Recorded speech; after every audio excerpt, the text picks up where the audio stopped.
Bismillahirrahmanirrahim. Assalamualaikum warahmatullahi wabarakatuh. My name is AL-RAZI bin Sahruddin. As your host today, my matrix card number is C25B348A.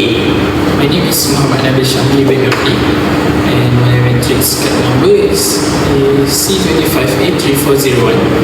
My name is Muhammad Taufiq bin Mahalil. My matrix card number is C25A3411.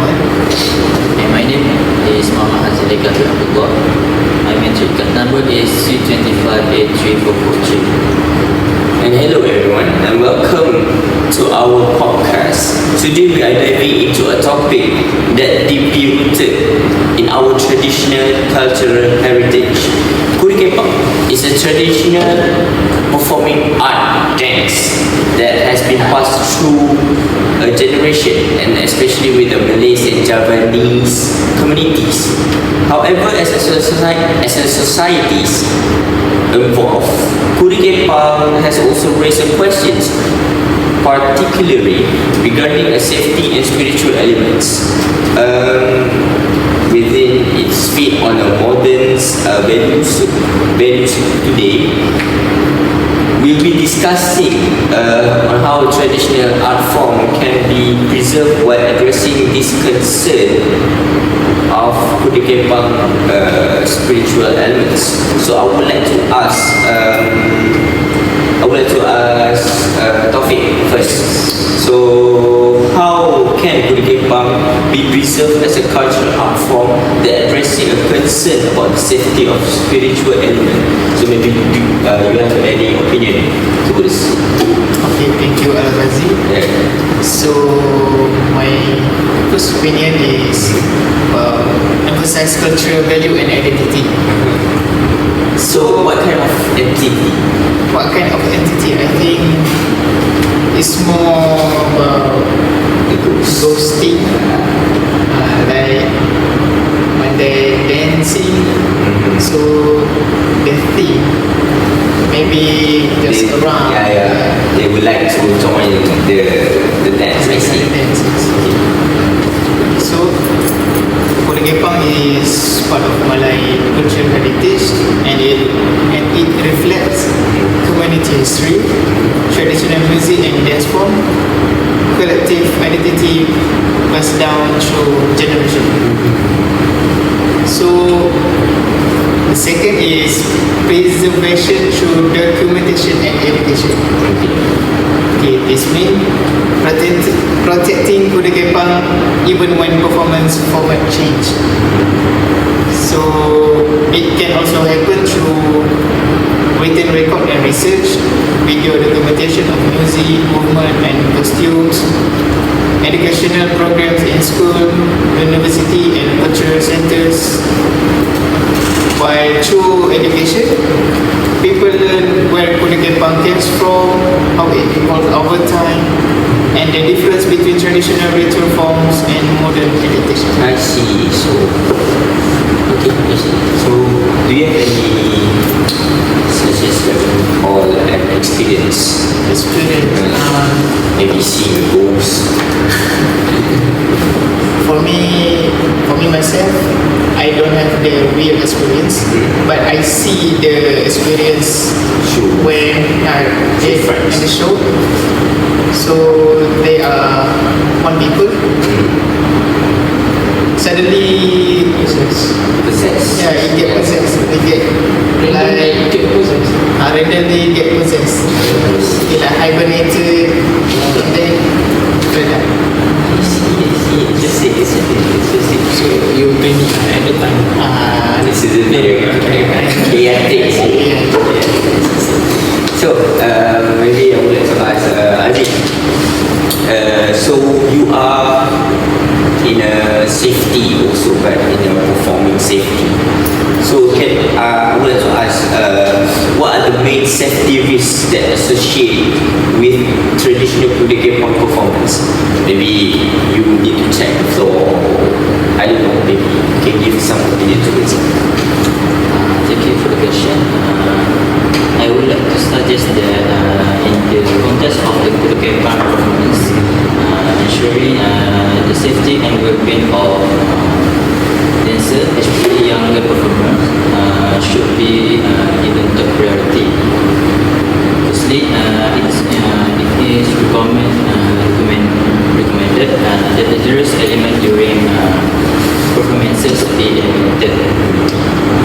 instance, the use of sharp objects, extreme physical action, or uncontrolled ritual should be avoided.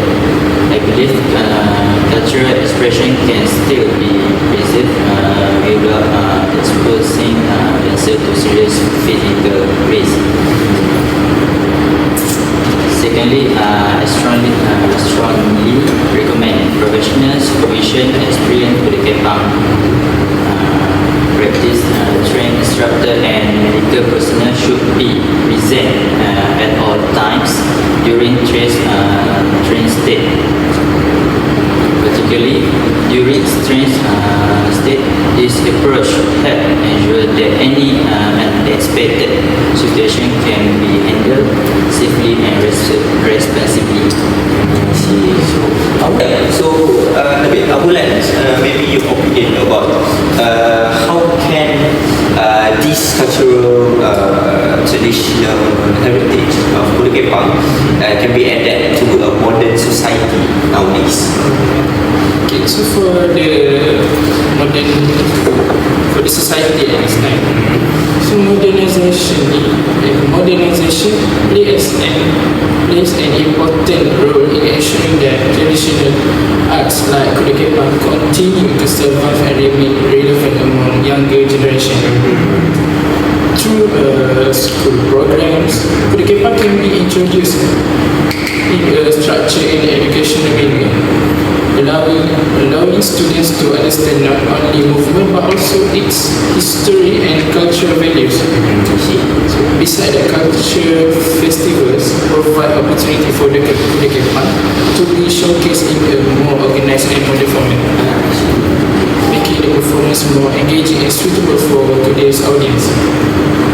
Digital documentation such as recorded performance and online learning material also help preserve Kuala Kepang while allowing it to be studied and appreciated beyond physical performance.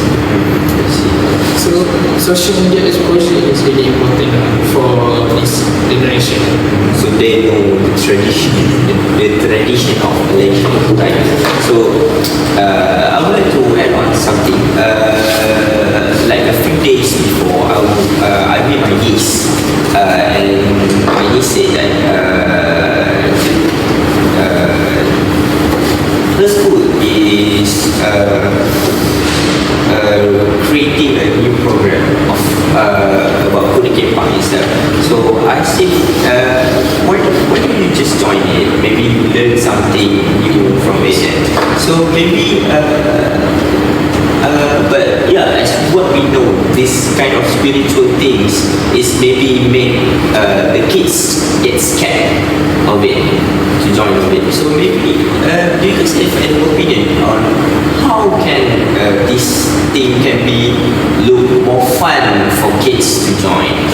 Maybe any opinion of you guys? I think it would be advisable to implement clear age restriction. Younger dancers should be limited to basic movement and assembly. Performances while not intense or trance-related element should be reserved for older and more experienced performers. I see. So they should be professional. Yeah. So, but maybe how can we create the things more fun? Maybe we can add some colors, or maybe the music can be improvised. So I think the Kuala Kepang itself must be more fun to look. it's more colorful. Yeah, it's more colorful and the music is more what More people fun. say more fun than more fun. And the movement should be not as the real dances. So So we need to recreate or choreograph the new dance for the. they teach the kids more perfectly. I see. Suitable for kids. Yeah, suitable for kids. So for the last questions, how can digital platform or social media media helps Kuda Kepang to promote its for a safer and more educational way? So about this digital platform. So digital platform and social media can play an important role in promoting Kuda Kepang in a safer and more educational manner. Through curated content such as short explanatory videos, documentaries, and behind-the-scenes footage, audience can learn about the history, symbolism, and movement of Kuda Kepang without being exposed to potentially unsafe elements. It's like we thought. Social media allows performance to be presented within clear context. For example, through guided demonstration or narrated videos that explain the cultural significance rather than focusing solely on spectacle. So this helps reduce misunderstanding while encouraging respectful appreciation. So it can make people know more the audience. Yes, no, about difference. Yeah, the difference between traditional and conventional. So I would like to suggest, maybe it's my opinion, I would like to give you some opinion. I would like to suggest maybe Kuda Kepang can be, it can be one of the most meaningful traditional culture heritage. But maybe we need to know how to prevent the spiritual things, and also we also need to know how to attract the kids nowadays to likable these things, because the this tradition cannot be gone by eating by the adults. So I think that was a suggestion for me. So maybe you guys have any like a suggestion that you can add on. So I think this Kuda Kepang, we need to really preserve this, because at this time many young generation already didn't know forgotten the tradition. So people nowadays, they just stick to the social media. So about Kuda Kepang, it need to like documentary. We need to create a movie. Yeah. And then put it on social media, so they can watch and know So about it. because as we are aware as the Generation Z, we need to see more than read more. Yes. Yeah. They So have screen time. yeah, the screen time is more available. So I think that's all for us. Okay. I would like to thank you, Azad Aika, Muhammad Taufik and Nabil, for coming for our short podcast today.